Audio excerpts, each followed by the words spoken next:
మొంతా తుఫాన్ ప్రభావంతో నేవీ అధికారులు రంగంలోకి దిగారు. తుఫాను ప్రభావిత ప్రాంతాల్లో సహాయక చర్యల కోసం తూర్పు నౌకాదళం సన్నద్ధమవుతోంది. నౌకాదళంలో అవసరమైన యంత్రాంగాన్ని అధికారులు సిద్ధం చేస్తున్నారు. ఎలాంటి పరిస్థితుల్లోనైనా సహాయక చర్యలు చేపట్టేందుకు హెలికాప్టర్లు, సరుకు రవాణా విమానాలు సిద్ధం చేస్తున్నారు. డీప్ డైవర్స్, రెస్క్యూ బృందాలకు సిబ్బందిని అప్రమత్తం చేశారు. తుఫాన్ ఎఫెక్ట్ నేపథ్యంలో ఎటువంటి సిచ్యువేషన్ అయినా ఎదుర్కొనేందుకు అధికార యంత్రాంగం పూర్తి సన్నద్ధంగా ఉంది. తాజా అప్డేట్స్ అందించేందుకు మా ప్రతినిధి జార్జ్ సిద్ధంగా ఉన్నారు. జార్జ్,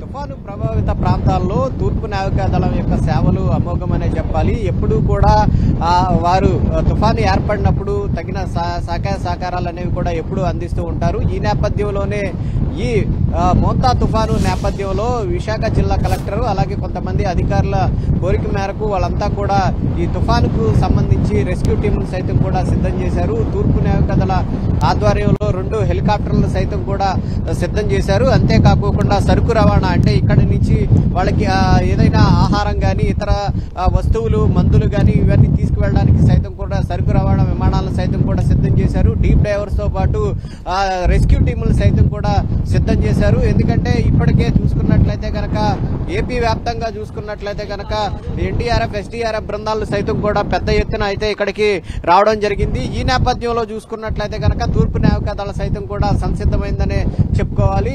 ఎందుకంటే ఇప్పటికే ఈ తుఫాను ప్రభావం అనేది చాలా తీవ్రంగా చూపిస్తున్న పరిస్థితి కనిపిస్తూ ఉంది. గాలుల వేగం సైతం కూడా అంతకంతకు పెరుగుతూ ఉన్నాయి. విశాఖ జిల్లా వ్యాప్తంగా చూసుకున్నట్లయితే కనుక నిన్నటి నుంచి ఎడతెరపు లేకుండా వర్షాలు కురుస్తూ ఉన్నాయి. అయితే ఈ రోజు వాతావరణ శాఖ చెబుతున్న దాని ప్రకారం చూసుకున్నట్లయితే కనుక శ్రీకాకుళం జిల్లా నుంచి ప్రకాశం వరకు కూడా భారీ నుంచి అత్యంత భారీ వర్షాలు చాలా చోట్ల కూడా కురిసే అవకాశం ఉందని చెప్తున్నారు.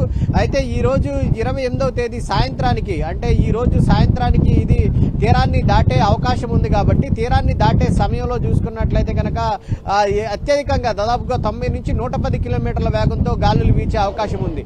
అయితే ఈ 110 కిలోమీటర్ల వేగంతో గాలులు వీచుతున్న సమయంలో రోడ్లన్నీ కూడా దెబ్బతినే అవకాశం ఉంది. చెట్లన్నీ విరిగిపడే అవకాశం ఉంది. విద్యుత్ స్తంభాలు అలాగే ఏదైతే పూరి గుడిసెలు కానీ శిథిలావస్థలో ఉన్న భవనాలు కానీ ఇవన్నీ కూడా కూలిపోయే ప్రమాదం ఉంది. అయితే ఈ నేపథ్యంలోనే రాష్ట్ర ప్రభుత్వం కూడా గత 3 రోజుల నుంచి కూడా అప్రమత్తమైన నేపథ్యంలో ప్రత్యేకంగా ఎక్కడెక్కడైతే దీని ప్రభావం ఉంటుందో దాని ప్రభావానికి సంబంధించి ప్రత్యేక జిల్లా కలెక్టర్లతో పాటు ప్రత్యేక అధికారులు సైతం కూడా వాళ్ళని నియమించడం జరిగింది. ఇప్పటికే పునరావాస కేంద్రాలను సైతం కూడా ఏర్పాటు చేశారు.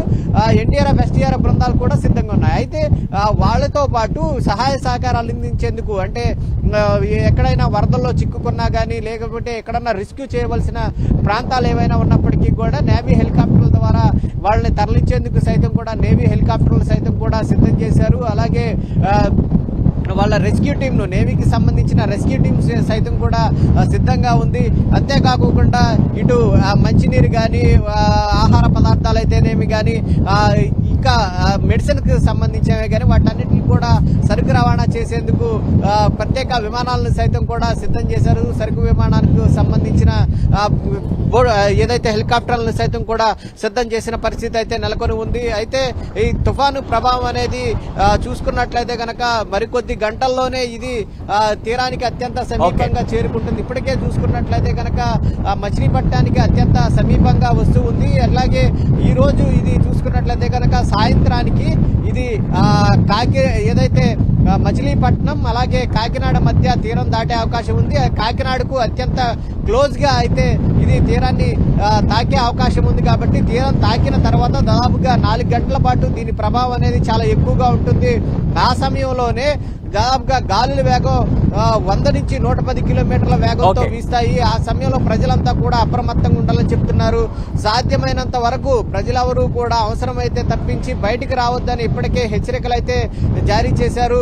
మరి ముఖ్యంగా చూసుకున్నట్లయితే కనుక నిండికొండ అంటే నిన్నటి నుంచి ఎడతెరపు లేకోకుండా కురుస్తున్న వర్షాల కారణంగా జలాశయాలన్నీ కూడా నిండికొండలా మారిన నేపథ్యంలో